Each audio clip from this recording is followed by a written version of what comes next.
আসসালামু আলাইকুম, welcome back to my channel and page tour couples kitchen. আমি নিকিতা নূপুর। কেমন আছেন সবাই? আশা করি অনেক ভালো আছেন। আলহামদুলিল্লাহ আমরাও অনেক ভালো আছি। ড্রিমার্স গার্ডেনের আরেকটি ভিডিও নিয়ে চলে আসলাম। তো এই ভিডিওটাই লাস্ট, আর কোনো ভিডিও নেই।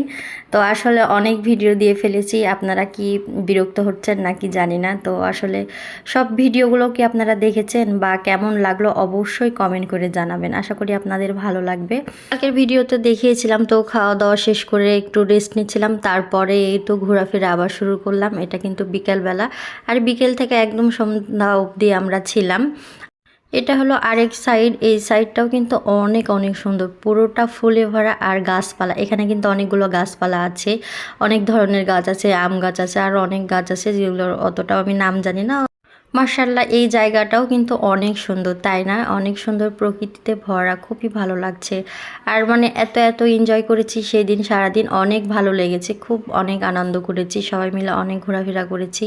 তারপরে তো দুজনে মিলে বসে একটু গল্প করছিলাম আর কি। এত সুন্দর জায়গা, যেটা বলার মতো না। আমার তো অনেক ভালো লেগেছে। আপনারা চাইলে কিন্তু এখানে যে ঘুরে আসতে পারেন। আমাদের বাংলাদেশের মধ্যে কিন্তু এত এত সুন্দর জায়গা আছে, যেটা মানে ঘোরাফেরা না করলে বুঝতে পারতাম না। অনেক সুন্দর জায়গা, আমাদের রাজশাহীর মধ্যেও কিন্তু অনেক সুন্দর জায়গা আছে। মানুষ দেশ বিদেশ নিয়ে পাগল হয়ে থাকে, তবে বাংলাদেশটাই আগে ঘুরে দেখো কত সুন্দর। যারা না ঘুরে তারা কিন্তু মিস করে যাচ্ছেন। অবশ্যই পুরোটা ঘুরে দেখবেন। আমাদের বাংলাদেশ এবং রাজশাহী কিন্তু অনেক সুন্দর একটা জায়গা, আর অনেক সুন্দর সুন্দর জায়গা আছে। আর এই তো এদিকে বাবা মেয়ের খুব ঢং চলছে আর কি, ছবি তোলার জন্য প্রস্তুতি নিচ্ছে।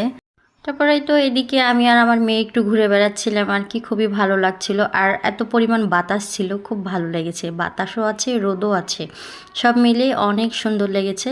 তো আপনাদের কেমন লেগেছে অবশ্যই কিন্তু কমেন্টে জানাতে ভুলবেন না। আর আসলে যখন ভিডিও করি না, তখন অনেক কিছু মনে হয়, এটা বলবো ওটা বলবো ভয়েস দেওয়ার সময় আসলে। তারপরে যখন ভয়েস মানে দিই বা ভিডিও এডিট করি, তখন সবটা ভুলে যাই, কি বলবো না বলবো বুঝতে পারি না। তো এরকমটা কি সবার সাথে হয় না আমার সাথেই শুধু হয়? আমি জানি না। আর এদিকে আমার মেয়ে তো এত এত মানে একা একা মজা করেছে, যেটা বলার মতো না। ও ওর মতো কিন্তু ঘুরে বেড়াচ্ছে, দোলনা খাচ্ছে।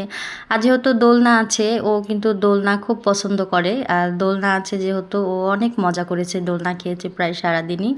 জায়গাগুলো কিন্তু মার্শাল্লাহ আসলেই অনেক সুন্দর, আবারও বলে ফেললাম। প্রায় বিকাল 5টা বেজে গিয়েছিল। তো তারপরে আমরা এখান থেকে বেরিয়ে পড়েছিলাম, তারপরে চলে গেলাম সিএনবির দিকে। তো সিএনবির দিকে আবার একটু ঘোরাফেরা করলাম, দিয়ে তো ভেলপুরি খেলাম, খেয়ে দিয়ে চলে যাব বাসায়। আজকে এই পর্যন্তই। নেক্সট টাইম অন্য কোনো ভিডিও নিয়ে হাজির হয়ে যাবো আবারও আপনাদের সামনে। ততক্ষণে সবাই ভালো থাকবেন, সুস্থ থাকবেন, আমার পাশে থাকবেন, বেশি বেশি লাইক কমেন্ট শেয়ার করবেন। ভেলপুরিটা কিন্তু অনেক মজার ছিল। আল্লাহ হাফেজ।